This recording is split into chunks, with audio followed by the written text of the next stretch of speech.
Bom, vamos direto ao ponto. A notícia que sacudiu o mundo hoje, 6 de janeiro de 2026, parece, sei lá, roteiro de filme.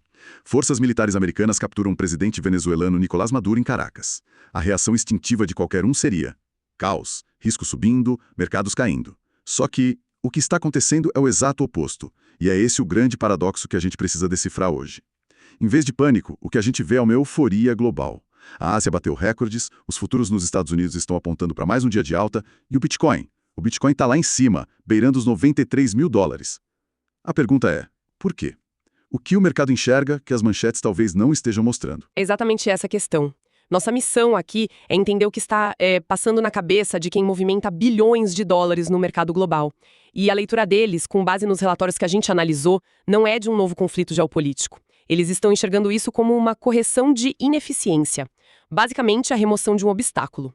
Vamos mergulhar nos dados para entender a lógica por trás dessa reação que parece tão contraintuitiva. Certo. Vamos começar então por Wall Street, que parece ser o epicentro dessa lógica toda. O Dow Jones fechou em alta recorde. Vimos ações como a da Chevron, por exemplo, dispararem mais de 5%. Como é que a captura de um líder de Estado se transforma, quase que magicamente, em lucro para acionista? Então, a tese é brutalmente pragmática. A remoção de Maduro é vista como a chave que vai reabrir as imensas reservas de petróleo da Venezuela para o Ocidente. O mercado não está precificando uma guerra civil ou uma insurgência prolongada. Está precificando um futuro onde empresas como a Chevron, que aliás já tem licenças e infraestrutura por lá, vão poder voltar a operar a todo vapor. Ok, a tese do petróleo parece fazer sentido no papel. Mas o mercado não está sendo, sei lá, perigosamente ingênuo? A gente está falando de uma intervenção militar.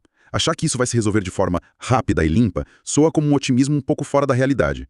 Quais os riscos que estão sendo ignorados aqui? Muitos. E é aí que entra um conceito fascinante que os traders chamam de vender a volatilidade. Vender a volatilidade. Exato. Em vez de comprar seguros ou proteção contra o caos, o mercado está apostando pesado que não haverá caos. Eles estão vendendo a ideia de risco, acreditando que o resultado será rápido e favorável aos interesses corporativos.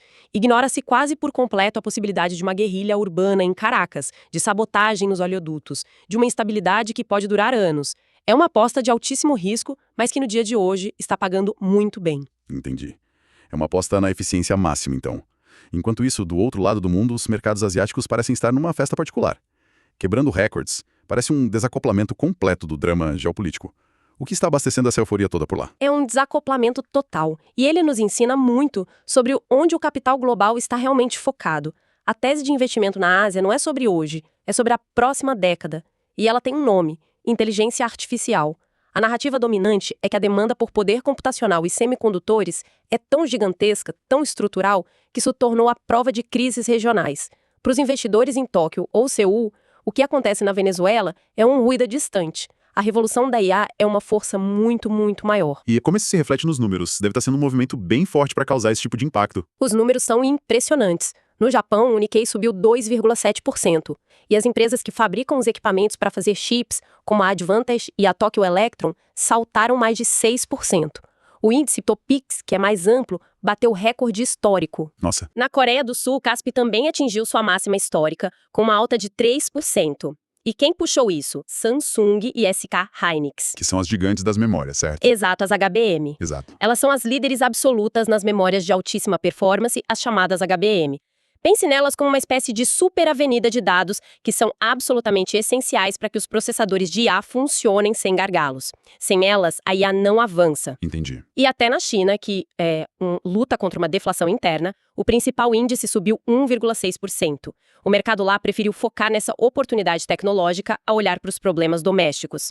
A mensagem é clara: a tese da IA está no topo da cadeia alimentar dos investimentos globais. Ela supera o risco geopolítico. Ok. E essa queda no preço do petróleo que você mencionou deve ajudar, não é? Menos pressão inflacionária significa que os bancos centrais talvez não precisem ser tão duros com os juros, o que é ótimo para empresas de tecnologia que precisam de capital barato para crescer. Perfeita conexão. É um efeito cascata. E isso nos leva diretamente para a história das commodities, porque aqui o paradoxo fica ainda mais claro. A lógica de décadas dizia: problema no Oriente Médio ou na Venezuela, o petróleo dispara. Mas hoje o Brent está caindo, negociado a $61. Em contrapartida, um metal industrial como o cobre está explodindo, rompendo recordes.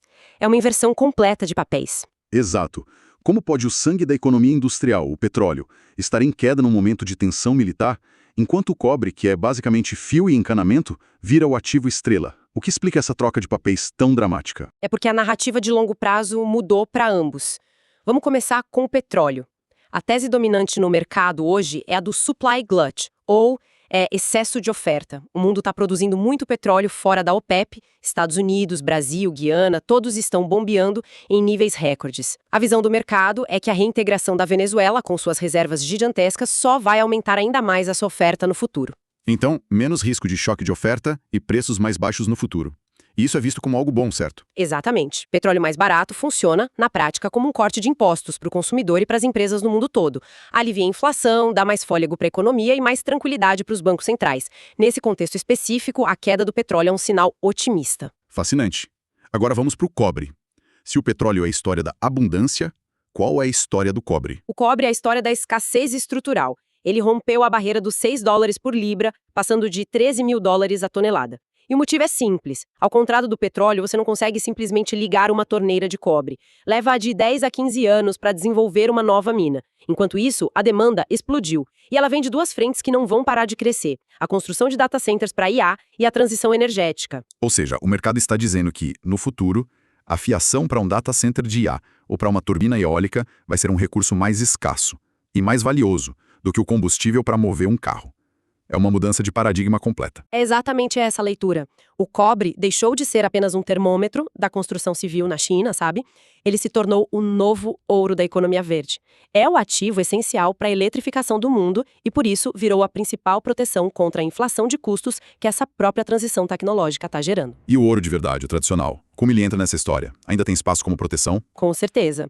O ouro está se comportando como o hedge geopolítico clássico, sustentando-se em patamares altíssimos, acima de $4.400 a onça. O que a gente está vendo é uma corrida dos bancos centrais do chamado Sul Global para acumular ouro físico. Depois de verem o que aconteceu com as reservas da Rússia, eles estão buscando um ativo que não possa ser sancionado ou congelado, reduzindo a dependência do dólar. Certo. Vamos trazer a conversa aqui para o Brasil. O governo brasileiro condenou a ação dos Estados Unidos de forma muito dura. O presidente Lula falou em afronta inaceitável à soberania. Como essa posição diplomática impacta o Brasil e os nossos mercados? Aqui no Brasil, a situação é sempre mais complexa, né? Com uma dualidade clara. Por um lado, temos essa posição oficial, muito forte, que coloca o Brasil em uma rota de colisão retórica com os Estados Unidos. Por outro lado, essa visão não é unânime no país. O governador de São Paulo, Tarcísio de Freitas, por exemplo, criticou o governo federal pelo que chamou de omissão, e parte da oposição apoiou a ação americana.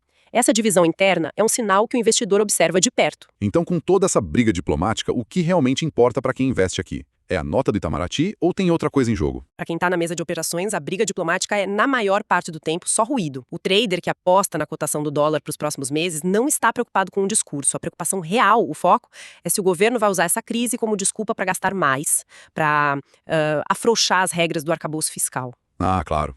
O risco é sempre o mesmo. O fiscal. Sempre. O medo é que a crise externa vire um pretexto para um problema interno, um problema nosso. É verdade que hoje o dólar está perdendo força globalmente, o que em teoria deveria ajudar o real, mas essa incerteza fiscal aqui dentro age como uma âncora, impedindo que a nossa moeda se valorize mais. O foco do mercado no fim do dia está em Brasília, não em Caracas. Para fechar nossa análise de ativos, vamos para os criptoativos.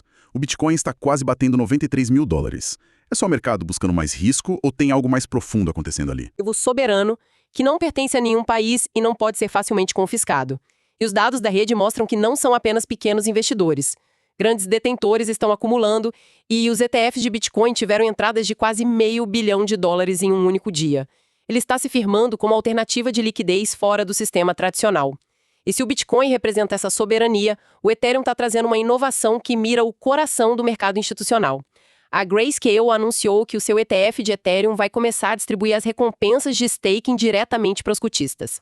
Espera um pouco, staking é o rendimento que se ganha por ajudar a validar transações na rede, certo? Isso. Então, em vez de ser apenas um ativo digital que você compra e espera que valorize, o Ethereum, através de um ETF, pode se tornar algo que paga uma espécie de aluguel recorrente, como um imóvel ou uma ação que paga dividendos. Essa é a analogia. É a analogia perfeita. E isso muda completamente o jogo. Transforma o Ethereum de um ativo puramente especulativo em um ativo gerador de fluxo de caixa. Ele passa a ser algo que um fundo de pensão ou uma seguradora, que precisam de renda previsível, podem analisar e talvez incluir em seus portfólios. É um passo gigantesco para a maturação da classe de ativos. Uau! Ok. Então, resumindo a nossa conversa. Temos um mercado que está deliberadamente ignorando o risco político de curto prazo, em troca de acesso a recursos como o petróleo venezuelano. Certo. Ao mesmo tempo, ele aposta todas as fichas em tendências de longo prazo, como a IA e os semicondutores na Ásia. E para se proteger, ele não corre para o dólar, mas sim para ativos que representam escassez real, o cobre, o ouro e o Bitcoin. A síntese perfeita da estratégia do trader hoje é essa: compre tecnologia e escassez, venda velha geopolítica. O dinheiro está fluindo para o crescimento da IA, para a escassez física do cobre e para a proteção de valor do ouro e do Bitcoin. E vale o lembrete, o dia ainda não acabou. Teremos dados importantes de serviços e do mercado de trabalho nos Estados Unidos, o famoso relatório JOLTS. Esses números podem colocar à prova todo esse otimismo. Isso nos deixa com uma provocação final para quem nos ouve. Será que o que vimos hoje é o sinal de uma mudança permanente? Uma nova era onde a lógica fria do mercado, focada em tecnologia e recursos, simplesmente passa por cima da análise de risco geopolítico tradicional? Ou será que o mercado está sendo perigosamente complacente, apostando no cenário ideal e ignorando os riscos de uma intervenção militar que ainda podem explodir nas próximas semanas? A questão, por enquanto, segue em aberto.